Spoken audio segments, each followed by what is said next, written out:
Anda kembali bersama kami di Kabar Siang. Pemirsa, setelah resmi tidak mengikuti Pilkada Jakarta, Anies Baswedan mengaku akan mempertimbangkan sejumlah masukan terkait karir politiknya ke depan. Anies mengaku belum tertarik bergabung ke partai politik lantaran masih mempertanyakan adakah saat ini partai yang tidak tersandera oleh kekuasaan.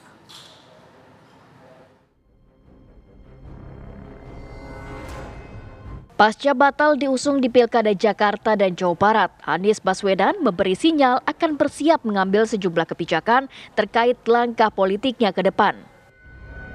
Catatan video itu memang Mas Anies sedang menjawab segala macam pertanyaan, bagaimana Mas Anies tidak jadi berlayar, terus lalu ke depannya mau seperti apa, karena banyak sekali di waktu itu pendukung yang ingin membutuhkan informasi tentang kejelasan Mas Anies ke depan mau seperti apa dan sikapnya menanggapi permasalahan yang ada hari ini seperti apa.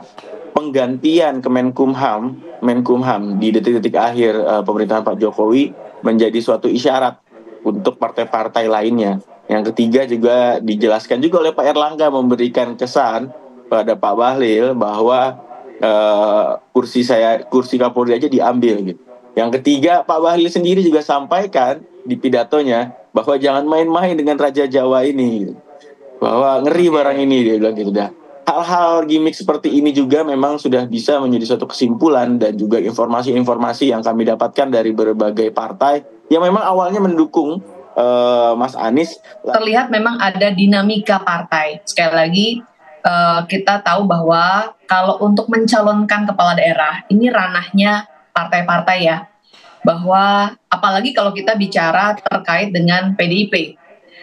Kalau Pak Anies dalam wawancaranya sama Mbak Najwa melihat kok bisa ya ada aspirasi dari DPW, DPD, tapi kok ternyata di DPP keputusannya lain. Wah, itu berarti Pak Anies mungkin kurang mendalami dinamika dari PDIP misalnya.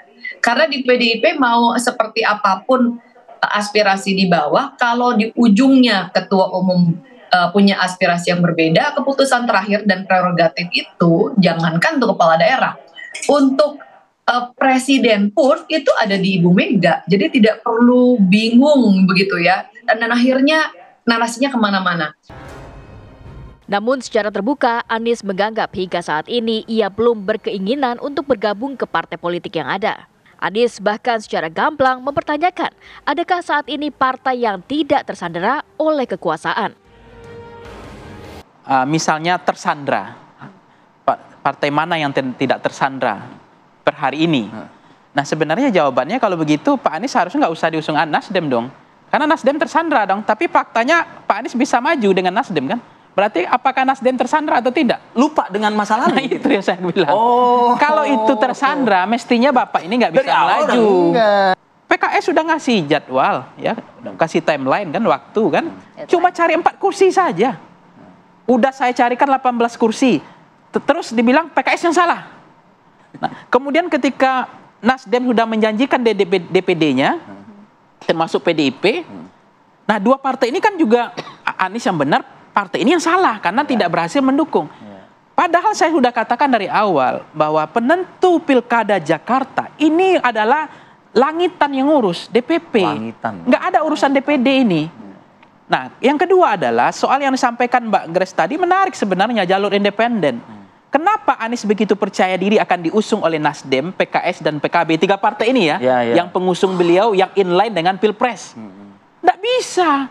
Partai ini, 3 partai ini tidak punya saham di dalam pemenangan Pak Prabowo Gibran. Pernyataan tersebut menuai polemik. Elit partai ramai-ramai membantah bahwa mereka tersandera oleh kekuasaan. Lantas, apa makna pernyataan Anies Baswedan terkait partai tersandera oleh kekuasaan? Tim TV One mengabarkan.